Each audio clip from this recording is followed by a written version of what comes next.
Seorang penembak jitu kelas atas sedang bermain video game di rumahnya.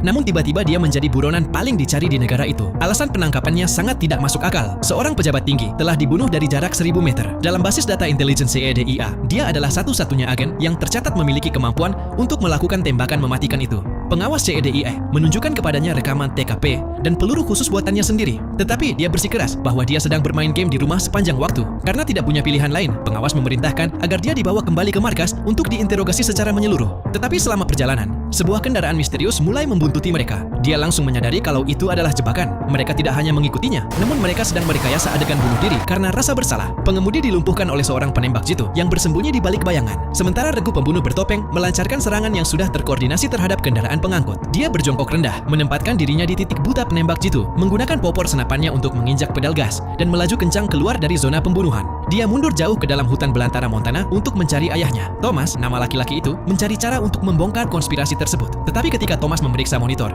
dia menemukan tim operasi khusus telah menguntitnya sepanjang jalan. Ayahnya dengan tenang menyerahkan sniper kepadanya dan memerintahkannya untuk keluar melalui terowongan tersembunyi dan mengepung para tentara dalam penyergapan. Thomas sendiri berjalan keluar pintu depan dengan tangan terangkat seolah menyerah.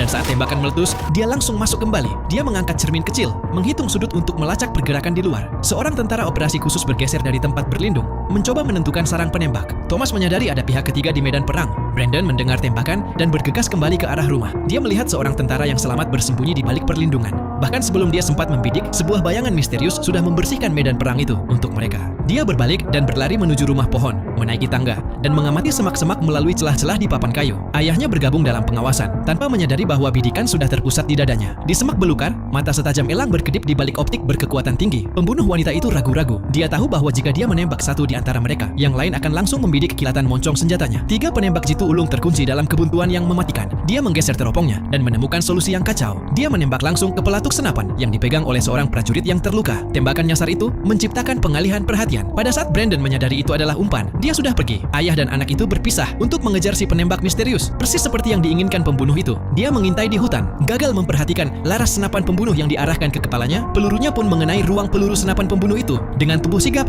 dia menerjang ke depan, merobek topengnya. Tetapi pembunuh itu bereaksi dengan lincah. Dia menyerang dengan tali untuk menjatuhkannya Thomas. Dia bergegas meraih senjatanya, tetapi dia terlambat sepersekian detik. Pembunuh bayaran itu segera ditodong senjata, menyerah dan dibawa kembali ke kabin. Brandon melakukan panggilan video satelit dan mengirimkan data biometriknya langsung ke CEDIA. Pengawas menjalankan pengenalan wajah dan menemukan bahwa dia termasuk dalam jaringan teroris yang terkenal. Dengan bantuan ayahnya, penembak jitu elit itu akhirnya berhasil menghilangkan bayang-bayang yang menyelimuti namanya. Jika kalian penasaran dengan kelanjutannya, silahkan tonton filmnya secara full. Film ini berjudul Sniper's Assassin's End yang dirilis pada tahun 2020.